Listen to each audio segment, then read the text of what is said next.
नमस्कार दोस्तों, बहुत बहुत स्वागत है आप सभी का आपके अपने इस YouTube चैनल विधिटेरिया में। दोस्तों मैं हूं एडवोकेट मंजित त्रिपाठी।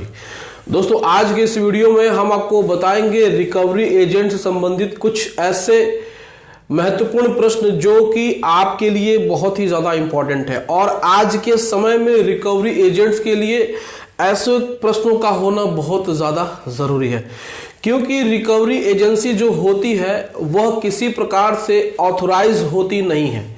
मैं आपको बता दूं कि जिस प्रकार से रिकवरी एजेंटों की नियुक्ति उनके शारीरिक ढांचे को देख करके, जिस प्रकार से उनके बॉडी के आकार को देख करके रिकवरी एजेंट की नियुक्ति की जाती है, जिस प्रकार से बाउंसर्स की नियुक्ति की जाती है, ऐसा लगता है कि वह किसी भी गुंडे टाइप के, किसी भी मवाली टाइप के लोग हैं।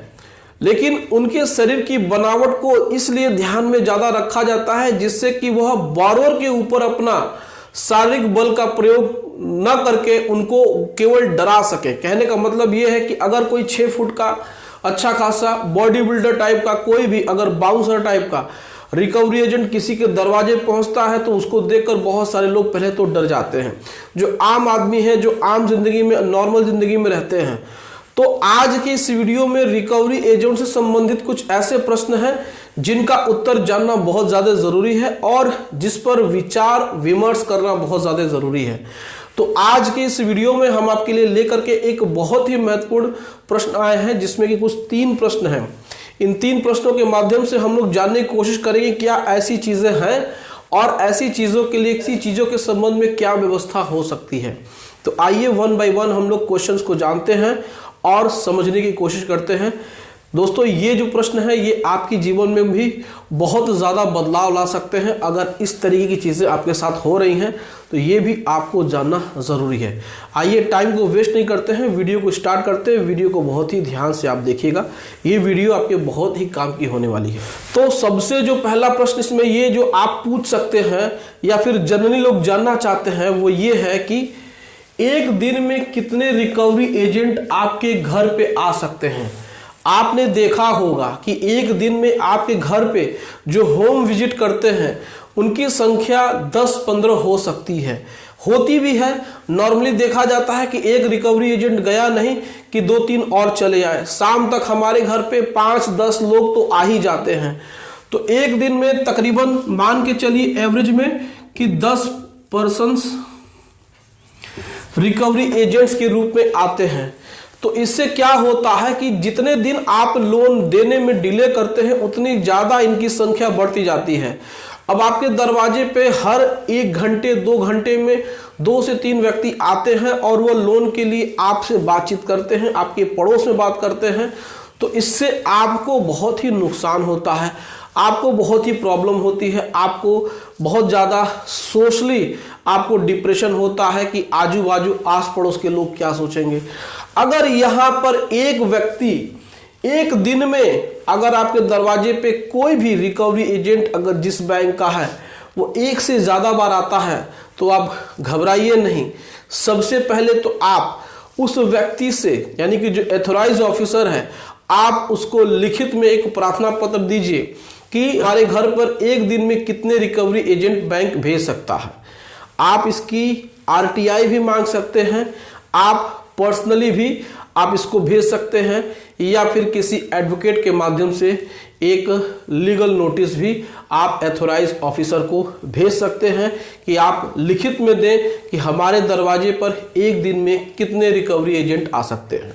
अगर वो उनकी संख्या 10 से ज़्यादा, 5 से ज़्यादा होती है तो आप उनकी कंप्लेंट दर्ज करा सकते हैं। RBI में भी आप उनकी कंप्लेंट दर्ज करा सकते हैं, आपके पुलिस थाने में भी, कि कोई भी व्यक्ति इस तरीके से एक ही मैटर के लिए 10 बार आपके दरवाजे पे नहीं आ सकता है। मान के चलिए कि आपके घर में बुजुर्ग हैं, आपके घर में केवल महिलाएं हैं, आपके घर में कोई प्रेग्नेंट लेडी है, कोई बीमार है, उनके आने जाने से और उनके बातचीत करने के तरीके से किसी भी व्यक्ति को कोई भी गलत इम्पैक्ट पड़ सकता है, उसका गलत प्रभाव पड़ सकता है। हो सकता है बुजुर्ग व्यक्ति है वो बीमार पड़ जाए, बहुत सारी चीज़ें हैं। तो आप इस तरीके से शिकायत लिखित में आप पहले तो बैंक को करेंगे, दूसरा जब तक वो नहीं मानेगा लीगल नोटिस भेजेंगे और आप अपने पुलिस थाने में आप उनकी कंप्लेंट दर्ज करा सकते हैं। यकीन मानिए जब आप ऐसा काम करेंगे तो रिकवरी एजेंटों की संख्या में कमी आ जाएगी। जो दूसरा महत्वपूर्ण प्रश्न है वो ये है कि क्या रिकवरी एजेंटों का पुलिस वेरिफिकेशन होना चाहिए? सबसे महत्वपूर्ण प्रश्न। अभी जब मैंने आपको पहले बताया है कि उनकी बॉडी को देख करके, उनके फिजिक्स को देख करके, उनकी फिजिकल एक्टिविटी को देख करके बैंक उनकी या फिर रिकवरी एजेंसी उनकी नियुक्ति करती है। अगर कोई ऐसा व्यक्ति इस प्रकार के अपने सुडौल शरीर के साथ आपके घर पे पहुंचता है, वो आपको धमकाने की कोशिश करता है, कभी कभी देखा गया है कि बोरों के साथ कुछ मारपीट वगैरह भी हो जाती है, तो ऐसे रिकवरी एजेंटों का पुलिस वेरिफिकेशन होना जरूरी है। अगर ऐसे रिकवरी एजेंट अगर कोई गलत काम करते हैं तो उनको व्यक्तिगत छूट मिल जाती है। वो ऐसा कहा जाता है कि वो बैंक के बिहाफ पे काम कर रहे थे। तो अगर ऐसे रिकवरी एजेंटों की भर्ती अगर रिकवरी एजेंसी करती है तो उनका सबसे पहले पुलिस वेरिफिकेशन होना चाहिए। पुलिस वेरिफिकेशन में उनका डाटा पुलिस के पास मौजूद होगा और अगर वो कोई गलत कार्य करते हैं तो उनके ऊपर तुरंत FIR दर्ज होती है और हो सकती भी है। तो रिकवरी एजेंटों का पुलिस वेरिफिकेशन होना बहुत ज़्यादा ज़रूरी है।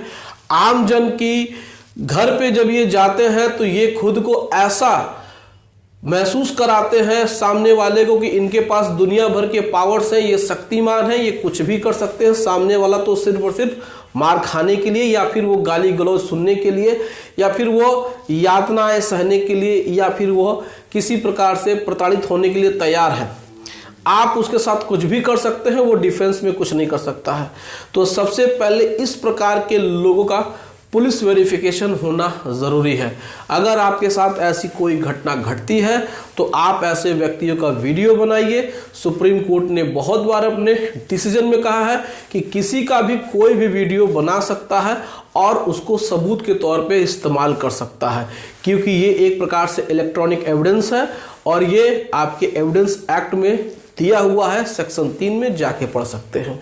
इलेक्ट्रॉनिक माध्यमों से किए गए या इकट्ठा किए गए एविडेंस को साक्ष्य के रूप में कोर्ट में भी पेश किया जा सकता है, इसीलिए वीडियो बनाए जाते हैं। वीडियो बनाने से आपके पास एविडेंस होगा। जब आपके पास एविडेंस होगा तो आपकी शिकायत कंप्लेंट FIR के रूप में दर्ज होंगी और मुकदमा भी दर्ज होगा। तो आप उनकी वीडियो ज़रूर बनाएं। तीसरा जो है वो इम्पॉर्टेंट है सबसे ज़्यादा, आइए आपको बताते हैं। रिकवरी एजेंटों के मिसबिहेवियर के लिए ऑथराइज ऑफिसर के खिलाफ केस फाइल हो सकता है। बहुत सारे लोग यही प्रश्न पूछते हैं कि कोई भी बैंक का रिकवरी एजेंट हमारे दरवाजे पे आता है, उसके मिसबिहेव से, उसके गलत व्यवहार से, उसके आचरण से हमें बहुत ज़्यादा नुकसान हुआ है, कभी कभी हाथापाई भी हो जाता है। तो कहा जाता है कि ये तो बैंक का अधिकारी है।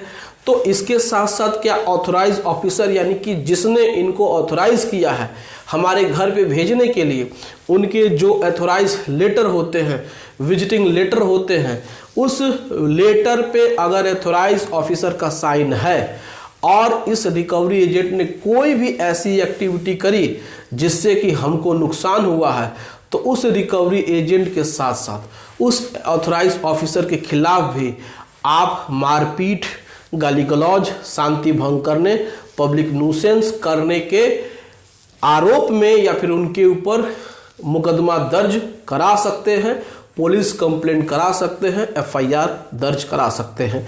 बस आपके पास इस घटना का एक वीडियो क्लिप होना चाहिए जिसमें साफ साफ वह व्यक्ति जो कर रहा है वो दिखाई देना चाहिए, उसकी ऑडियो क्लियर होनी चाहिए। फिर आप देखिए, आप उनके ऊपर CRPC की धारा 154 के अंतर्गत FIR दर्ज करा सकते हैं और उसमें उनके ऊपर किए गए कार्यों के आधार पर अलग अलग धाराओं में उनके ऊपर आपराधिक मुकदमा भी दर्ज हो सकता है।